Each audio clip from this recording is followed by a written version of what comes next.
Okay, let's just get right into it. Picture this. There are two versions of you out there in the future. Both of them are 40 years old. One of them is stressed, buried in debt, and just wondering where the heck the last decade went. The other you has freedom, has options, has peace of mind. And you know what? The difference between those two people isn't luck. It's 9 specific decisions that you can start making, well, right now. So let's paint that picture a little clearer. On one side, you've got a life that's run by debt. Yeah, you're making decent money, but somehow you're always broke. You get that sinking feeling in your stomach when the car makes a weird noise. You kind of dread checking your credit card balance. Now, on the other side, that's a life of choice. You know exactly where your money is going. A crisis, it's just an inconvenience, not a catastrophe. And you have the freedom to take a job you actually love, instead of being trapped in one you need just to pay the bills. This isn't some fantasy, okay? This is the direct result of the roadmap we're going to walk through today. So what's the big deal with age 40 anyway? It's not just about the over-the-hill party.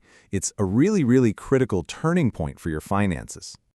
This analogy is just perfect. Think about it. If you live to be about 80, then 40 is literally the midpoint. It's halftime. And it's right around this age that all your responsibilities suddenly seem to pile on at once. You might have kids, aging parents, a more demanding career, the whole shebang. The moves you make in the first half of the game will decide if you spend the second half playing offense and scoring or just desperately trying to defend a losing position. Okay, so before we can even think about scoring points, we have to build an unbreakable defense. These first moves are all about creating a rock-solid, secure financial foundation, a fortress that can handle pretty much anything life decides to throw at you. So here it is, our defensive game plan. First, we figure out what we're actually playing for. Second, we get rid of all that nagging consumer debt. Third, we get our credit score into that elite 800+ club. And finally, we build a 6-month emergency fund. Let's break them down one by one. All right, this first one sounds kind of fluffy, but I promise you it's a game changer.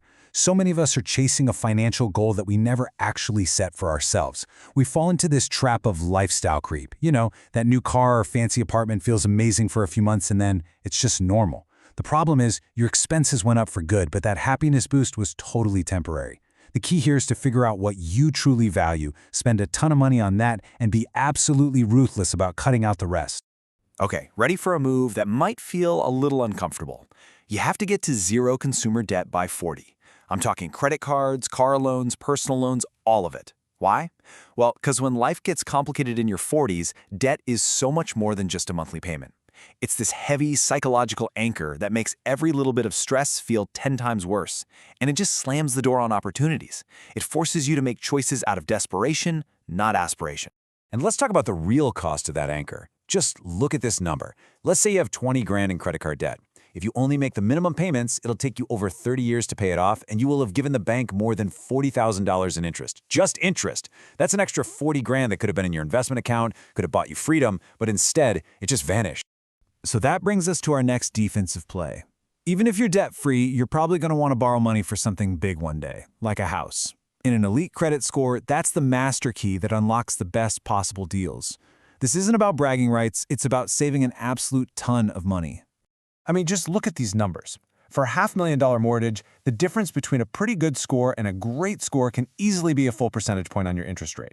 Over the life of that loan, that tiny difference could cost you almost $100,000. That's not a small difference. That's a college fund. That's a huge boost to your retirement.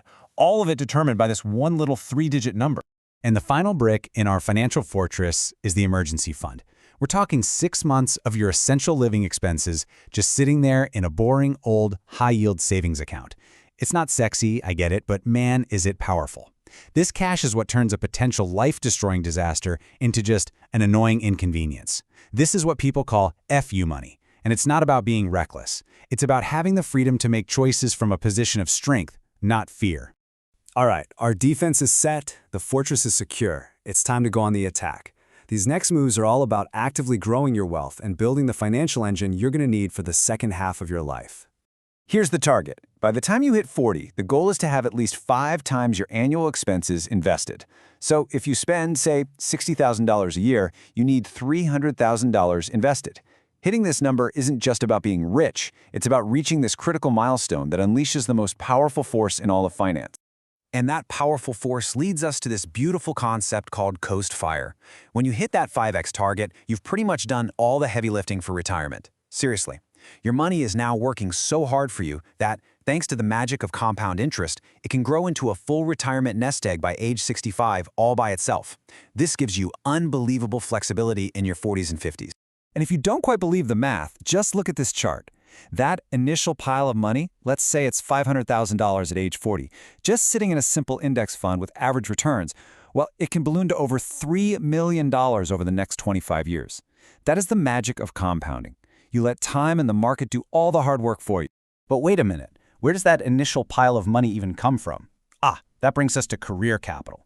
Your 30s are the perfect time to stop just exploring and really start building. This is all about developing skills that are both rare and valuable. Like becoming the absolute go-to expert on some new software at your company or getting a certification nobody else has. That's what gives you leverage to ask for more pay, better projects, and more opportunities. Your career is the engine that fuels your investments. So we've built our defense, and we've got a powerful offense. This final set of moves is all about protecting everything you've worked so hard for from all of life's inevitable curveballs. Now, this one might seem a little out of place, but it is absolutely critical. Your body is the machine that generates your income. If that machine breaks down, the whole financial plan just falls apart. Fitness in your 30s isn't about ego or looking good at the beach. It's about injury prevention and having sustainable energy. Trust me, poor health is one of the most expensive things you can ever own.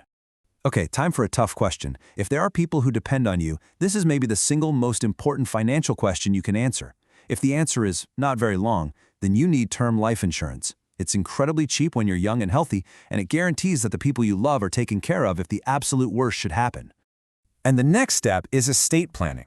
And no, it's not just for super wealthy people in movies.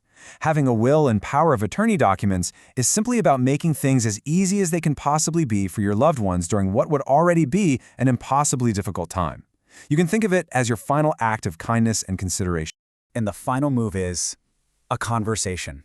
It's probably the most uncomfortable one, but it's so necessary. It's called the 70-40 rule. It's simple. When your parents hit 70, or when you hit 40, whichever happens first, it's time to sit down and have a really honest talk about their financial situation. Understanding their plans helps you prepare for your own future without any devastating surprises down the road. So, after all of this, the defense, the offense, the protection, what's the big takeaway? Well, it really all comes down to the person you're deciding to be. Look, you can just stumble into your 40s with a bunch of random financial decisions that are basically held together by hope. But hope is not a strategy. The kind of financial freedom we're talking about isn't built by accident. It's built intentionally, decision by decision, brick by brick. And that's the bottom line. That future version of you, the one who's either stressed out or totally free, they're watching what you're doing right now. Every single dollar you save, every bit of debt you destroy, every skill you learn, it's a gift you are giving to them. These 9 moves, they're not just about money. They are a profound act of kindness to your future self. Don't let them down.